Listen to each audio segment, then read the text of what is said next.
Assalamualaikum warahmatullahi wabarakatuh. Alhamdulillahirabbil alamin wassalatu wassalamu ala asrafil anbiya'i wal mursalin wa ala alihi wa sahbihi ajma'in amma ba'du. Yang terhormat Bapak dosen pengampu, Bapak Ade Syaputra SSY SPD MPD. Yang terhormat teman-teman sekalian. Baiklah, perkenalkan nama saya Anto Parmanon Siregar dari kelompok 4. Di sini kami akan mempresentasikan sebuah makalah kami yang berjudul Kerukunan Antar Umat Beragama. Materi yang pertama akan disampaikan oleh saya sendiri. Kerukunan antar umat beragama. Kerukunan antar umat beragama adalah suatu kondisi sosial ketika semua golongan agama bisa hidup bersama tanpa mengurangi hak-hak dasar masing-masing untuk melaksanakan kewajiban agamanya. Masing-masing pemeluk agama yang baik haruslah hidup rukun dan damai. Karena itu, kerukunan antar umat beragama tidak mungkin akan lahir dari sikap fanatisme buta dan sikap tidak peduli atas hak keberagaman dan perasaan orang lain. Tetapi, dalam hal ini tidak diartikan bahwa kerukunan hidup antar umat beragama memberi ruang untuk mencampurkan unsur-unsur tertentu dari agama yang berbeda, sebab hal tersebut akan merusak nilai agama itu sendiri.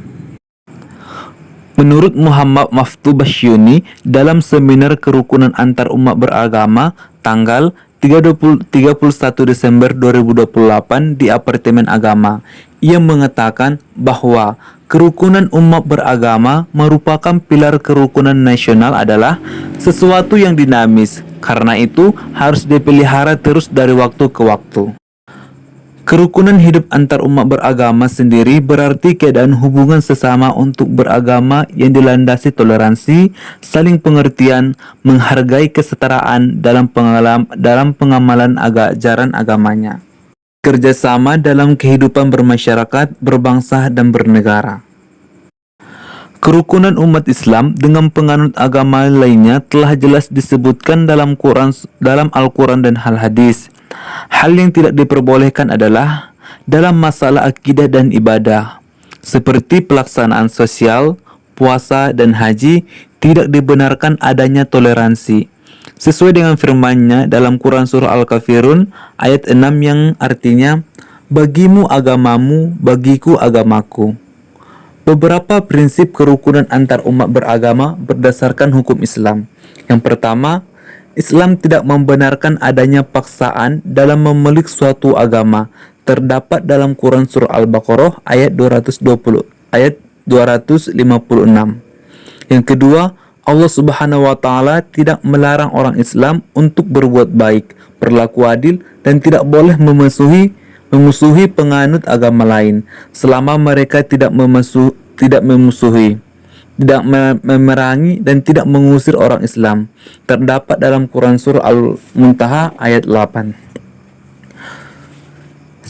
Selanjutnya, setiap pemeluk agama mempunyai kebebasan untuk mengamalkan syariat agamanya masing-masing. Quran Surah Al-Baqarah ayat 139. Dan Islam mengharuskan berbuat baik dan menghormati hak-hak tetangga tanpa membedakan agama tetangga tersebut. Sikap menghormati terhadap tetangga itu dihubungkan dengan iman kepada Allah Subhanahu wa Ta'ala dan iman kepada hari akhir. Yang terakhir, barang siapa yang membunuh orang muahid, orang kafir yang mempunyai perjanjian perdamaian dengan umat Islam, tidak akan mencium bau surga, padahal bau surga itu telah tercium dari jarak perjalanan 40 tahun.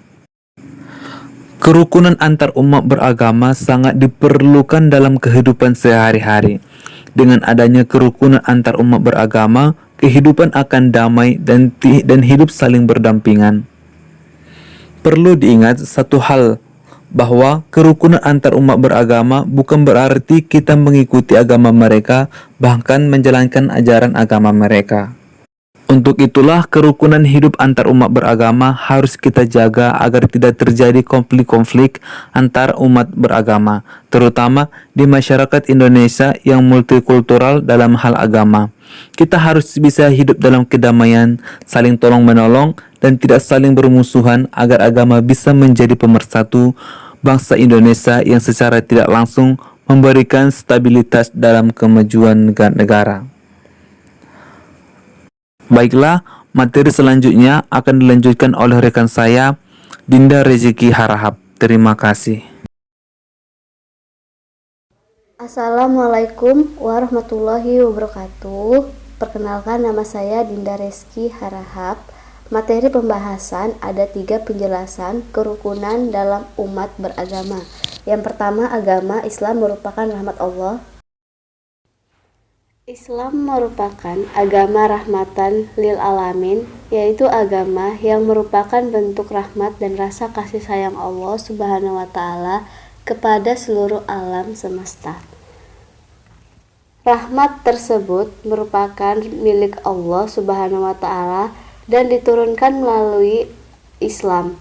Di dalamnya menjunjung tinggi hak-hak asasi manusia, menjaga hak binatang dan tumbuh-tumbuhan. Memahami Islam rahmatan lil alamin sebagai konsep dasar dalam Islam akan memunculkan kembali keindahan Islam yang sudah lama meredup. Rahmat ini adalah milik Allah dan diturunkan melalui Islam untuk dinikmati secara bersama-sama. Nabi Muhammad diutus ke dunia ini adalah untuk menjadi rahmat bagi alam. Dalam diri Nabi, Allah sudah ciptakan rahmat, bukan bagi umat muslim semata, melainkan juga bagi non-muslim.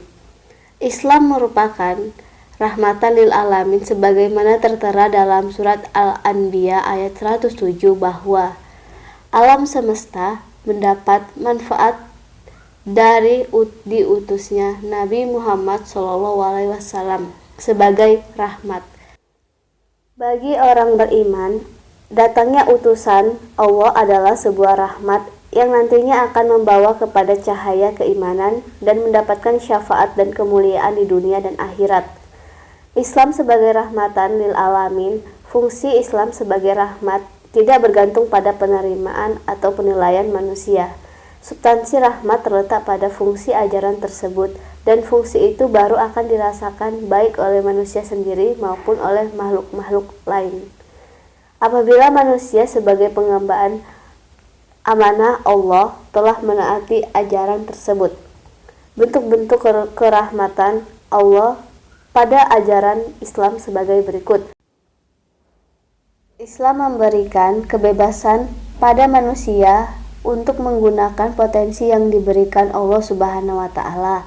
Islam menghargai dan menghormati manusia sebagai hamba Allah, baik mereka muslim maupun non-muslim. Islam mengatur pemanfaatan alam secara baik dan profesional. Islam menghormati kondisi spesifik individu manusia dan memberikan perlakuan yang spesifik pula. Terima kasih. Materi selanjutnya akan dibacakan oleh Febriola Hardillah. Perkenalkan, saya Febriola Hardillah akan menjelaskan materi ketiga yang berjudul Ukhuwah Islamiyah dan Ukhuwah Insaniyah. Islam mengenal konsep persaudaraan yang dikenal dengan ukhuwah. Secara bahasa, ukhuwah berasal dari kata akha yang makna dasarnya berarti memberi perhatian. Arti akha kemudian berkembang menjadi saudara atau kawan. Karena adanya arti dasar memperhatikan, maka ukhuwah dapat dimaknai sebagai konsep yang mengajarkan bahwa setiap orang yang bersaudara mengharuskan ada perhatian di antara mereka. Di sini saya akan menjelaskan 2 macam ukhuwah. Yang pertama, ukhuwah Islamiyah. Ukhuwah Islamiyah mengandung arti persaudaraan yang bersifat keislaman atau persaudaraan antar sesama pemeluk Islam. Konsep ini mengajarkan bahwa setiap muslim merupakan saudara bagi muslim lainnya. Sebagai seorang muslim harus menganggap muslim lainnya sebagai saudaranya tanpa memandang latar belakang keturunan, kebangsaan, atau pertimbangan-pertimbangan lainnya.